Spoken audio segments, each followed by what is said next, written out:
Morning, welcome back to my channel. এখন বাজে সকাল 11টা। আমি এখন তখন ব্লগটা শুরু করছি। সেই 9টার থেকে মাম্মাকে ঘুম পাড়ানোর চেষ্টা করছি, এই সবে ঘুমালো। এখন আমার প্রচণ্ড খিদে পেয়ে গেছে, কি খাবো বুঝতে পারছি না। আর এখন কিছু বানাতেও ইচ্ছে করছে। তারপর ঘরে দেখলাম এই কেক রয়েছে, বললাম কেকটা খেয়ে নিই, তারপরে কাজ করতে হবে, দুপুরে রান্না করতে হবে। আর এই যে ড্রাই ফ্রুটসগুলো মাম্মার জন্য ভিজিয়ে রেখেছিলাম, সেটাও খোসা ছাড়িয়ে শুকাতে হবে, শুকিয়ে তারপরে ওটা পাউডার বানাতে হবে। তো চলো আজকে সারাদিন কি কি করতে থাকি দেখতে থাকো। দেখো আমার সব বাদামের খোসাগুলো ছাড়ানো হয়ে গেছে। বাবা কত টাইম লাগে ছাড়াতে। তারপরে মাম্মার জন্য এখানে খাবার বসিয়ে দিয়েছি। আর এই যে ফুলকপি কাটছি, আজকে ফুলকপি ভাজা করব।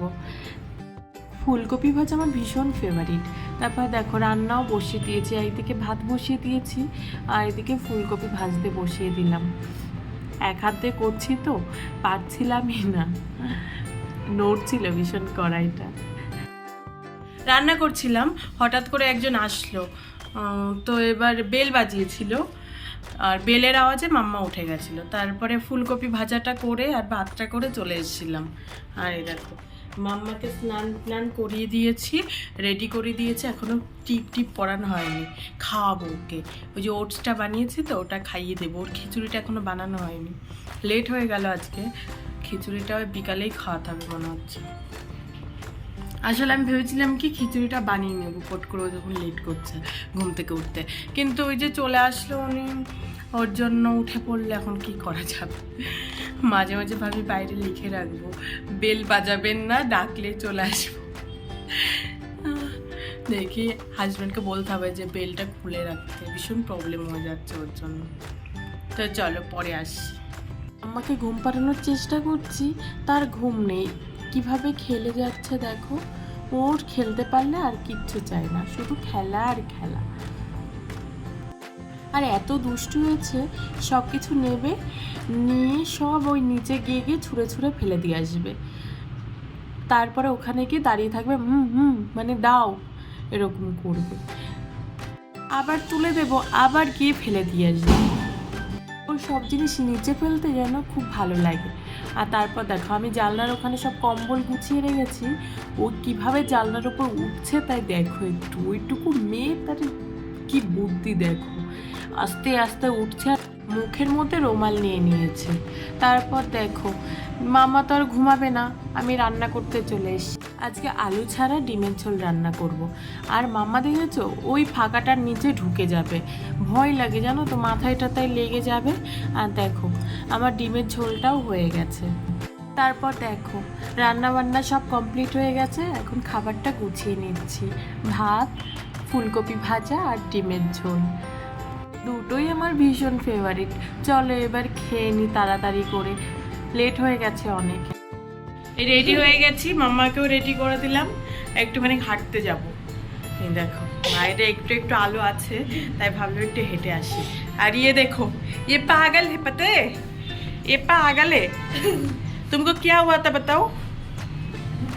बुखार, फीवर आया था? हाँ अभी ठीक हो पूरा? ठीक है फिर चलो घूम के आते। तो चल দেখো 2 রাউন্ড না লাগাতেই উনি কোলে উঠবে, গাড়ি ঠেলবে, তার জন্য রাগ করে গাড়ি রেখে আমি চলে বাড়িতে চলে এসে দেখো ড্রেস চেঞ্জ করে নিয়েছি। এবার দেব পুজো। দুপুরবেলা পুজো দেওয়ার তো টাইম পেয়েছিলাম না, অনেক লেট হয়ে গেছিলো স্নান করতে। তো বেশিরভাগ দিন আমি সন্ধ্যার সময় দিই বৃহস্পতিবারের পুজোটা, তো এবার পুজোটা দিয়ে নেব। তো চলো পুজোটা দিয়ে নিই।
তারপর দেখো পুজো দিয়ে এসছি আর মাম্মা এদিকে খেলা শুরু করে দিয়েছে।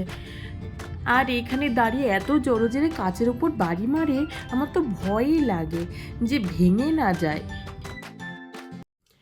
এখন বাজে রাত 11টা। খাওয়া দাওয়া করে না অনেক জামা কাপড় গোছাচ্ছিলাম। সকালবেলা তো হাজব্যান্ড অনেক জামা কাপড় কেচেছিল মাম্মার, ওর, তারপরে আমি আবার কেচেছিলাম। সেইগুলো সব এই গুছিয়ে টুছিয়ে তারপর রান্নাঘর পরিষ্কার করে নিয়েছি। এবার যাব ঘুমাতে। আর মাঝখানে মাম্মা তো একবার উঠে গেছিলো ঘুম থেকে, উঠে কান্না করছিল। আসলে না মনে হয় নাকটা বন্ধ হয়ে যাচ্ছিল, ঠান্ডা লেগেছে তো, আর নাকের ড্রপটা দেওয়া হয়েছিল না। তারপর নাকের ড্রপটা দিয়ে দিয়েছি, দিলে আবার ঘুমিয়ে পড়েছে। এবার আমিও ঘুমিয়ে পড়বো, দুপুরে ঘুমাইনি তো ঘুম পেয়ে গেছে। তো চলো আজকের ভিডিওটা এই পর্যন্তই থাক। যদি কোনো কিছু ভালো লেগে থাকে তাহলে অবশ্যই লাইক, কমেন্ট এবং শেয়ার করে দিও। আর হ্যাঁ, সাবস্ক্রাইব করতে একদম ভুলো না কিন্তু। বাই, গুড নাইট, দেখা হবে নতুন একটা ব্লগের সঙ্গে।